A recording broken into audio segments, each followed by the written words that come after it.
Hello and welcome to market bites with Raghav. आज है 24 नवंबर और इंडियन मार्केट्स ने एक बार फिर 26,100 की रेजिस्टेंस से यू टर्न लिया।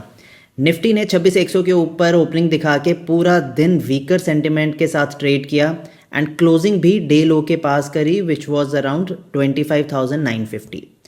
While this may look like a small dip in the benchmark index, but the real pain was in the broader market, especially the small cap index, जहाँ पे आज 5th consecutive day red close दिया small cap index ने, and with this Nifty small cap 100 has become one of the worst performing index in 2025। इसे Nifty 50 के साथ compare करें तो 2025 में जहाँ Nifty 50 ने 9% से ज़्यादा की रिटर्न दी, वहीं पे स्मॉल कैप इंडेक्स ने -5% की रिटर्न दी, यानी 14 to 15% की under performance as compare to large caps. आज के दिन around 9% of the total small cap stocks have hit new 52 week लोज।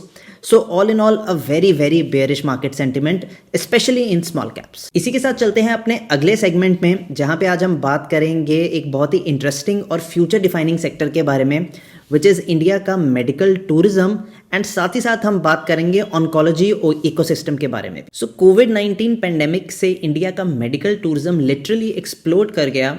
2023 में जहां 6 मिलियन मेडिकल टूरिस्ट आए थे इंडिया में, 2024 तक ये नंबर जंप करके 7.3 मिलियन पहुंच गया, यानी 20% YoY ग्रोथ। ये 2024 में जो ग्रोथ है ये वन ऑफ ग्रोथ नहीं है एंड ना ही ये ट्रेंड रुकने वाला है, क्योंकि रिसेंट KPMG की एक रिपोर्ट के मुताबिक इंडिया का मेडिकल टूरिज्म मार्केट 2025 में $18 बिलियन का होगा एंड ये 2035 तक $58 बिलियन क्रॉस कर जाएगा, and that is a CAGR of 12.5% and over next 10 years. अब इसकी रीजन की बात करें तो इंडिया ऑफर करता है high quality tertiary care, prices are 70 to 80% cheaper than any western country.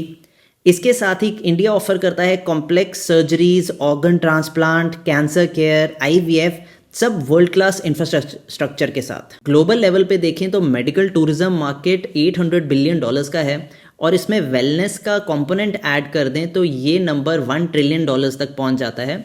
So India के लिए ऑल इन ऑल एक लॉन्ग टर्म एक्सपोनेंशियल अपॉर्चुनिटी खुली है इस सेगमेंट के अंदर। मेडिकल टूरिज्म की ग्रोथ का सबसे बड़ा इंपैक्ट दिखाई देता है हॉस्पिटल्स की ग्रोथ में। इंडियन प्राइवेट हॉस्पिटल्स के लिए मेडिकल टूरिज्म एक रेवेन्यू एक्सेलरेटर बन चुका है।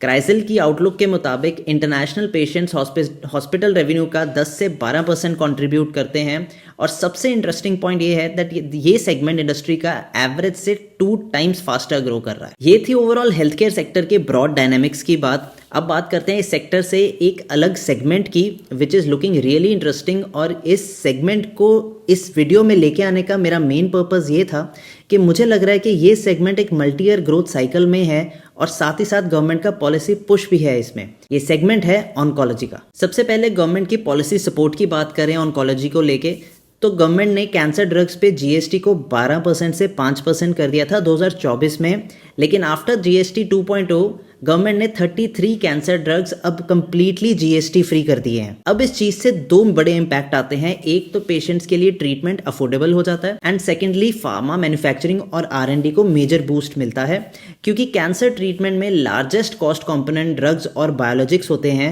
और जब प्राइसिंग रैशनल होती है तो अडॉप्शन इंक्रीज होता है, विच डायरेक्टली ग्रोज दी ऑन्कोलॉजी मार्केट। पॉलिसी सपोर्ट के बाद नेक्स्ट क्वेश्चन आता है कि इस सेगमेंट का मार्केट साइज कितना है और फ्यूचर ग्रोथ क्या दिख रही है। सो इंडिया की ऑन्कोलॉजी थेराप्यूटिक्स मार्केट 2022 में $3.3 बिलियन की थी, जो ग्रो होकर 2030 तक $7.8 बिलियन रीच करेगा एट ए CAGR ऑफ 11.4%। इस सेक्टर के डिमांड ड्राइवर्स हैं कैंसर के इंसिडेंसेस का एक्सपोनेंशियल राइज होना ड्यू टू लाइफस्टाइल चेंजेस, साथ ही साथ new age biologics and immunotherapy and targeted therapies की introduction, health care infrastructure expansion, and also medical tourism in oncology का राइज होना। ग्लोबल ऑन्कोलॉजी मार्केट भी देखें तो सेम रेट पे ग्रो करेगी। अभी करंटली $300 बिलियन की इंडस्ट्री है, जो 2034 तक $650 की हो जाएगी एट ए CAGR ऑफ 11.5%। ये दुनिया का fastest growing health care segment बन चुका है और इंडिया भी इस रेस में क्लियरली पिकअप कर रहा है। अब इसके साथ ही मैं 3 ऐसी कंपनीज के बारे में भी बताना चाहूंगा जो ऑन्कोलॉजी रिलेटेड स्पेसिफिकली काम कर रही हैं।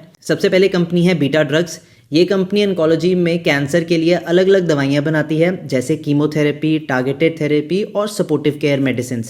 ये कंपनी नए ड्रग्स डेवलप करती है जो लंग और ब्लड कैंसर जैसे कई कैंसर्स के ट्रीटमेंट में हेल्प करती है। Second company would be Aurobindo pharma. India का एक बड़ा और ग्लोबल फार्मास्यूटिकल कंपनी है जो ज़्यादातर जेनरिक ड्रग्स बनाती है और ऑन्कोलॉजी में भी स्ट्रॉन्ग प्रेजेंस रखता है। कंपनी ने स्पेक्ट्रम फार्मास्यूटिकल्स नाम की एक कंपनी से $300 मिलियन में 7 branded oncology injectable drugs acquire किए हैं जो कैंसर ट्रीटमेंट में मदद करते हैं। तीसरी company on the list would be HCG यानी health care global enterprise.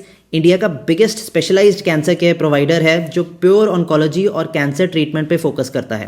Company के पास 21 कॉम्प्रिहेंसिव कैंसर सेंटर्स हैं और 4 मल्टी स्पेशलिटी हॉस्पिटल्स भी हैं जहां पर लाखों से ज़्यादा पेशेंट्स हर साल ट्रीट होते हैं। इसके अलावा और बहुत सी कंपनीज हैं इंडियन लिस्टेड स्पेस में जो ऑन्कोलॉजी स्पेसिफिक ड्रग्स या ट्रीटमेंट प्रोवाइड करती हैं।